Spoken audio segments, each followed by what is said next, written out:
உனக்கென்று படைக்கப்பட்ட ஒன்று உன்னை வந்து சேரும் நாள் வெகு தொலைவில் இல்லை. நீ தவமாய் வேண்டி நின்ற உன் வேண்டுதல் நிறைவேறப் போகிறது.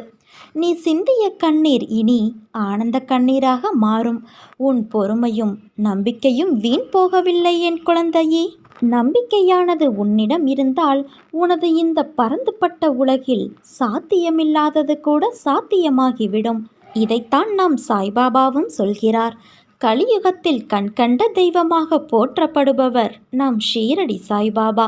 தன்னுடைய சாநியத்தை ஷீரடி என்னும் கிராமத்திலிருந்து கொண்டு வந்து உலகம் முழுவதும் படரவிட்டு வியாபிக்க செய்தவர் பாபா என்று பக்தர்களே போற்றுகிறார்கள். பாபா என்னும் அற்புதமான மனிதரின் பேரன்பும் அவரின் அருளாடல்களும் உலகத்து மனிதரிடம் பாபாவை மகான் என்று கொண்டாட வைத்தது. உலகை உய்விக்க வந்த மகான்களில் பாபாவும்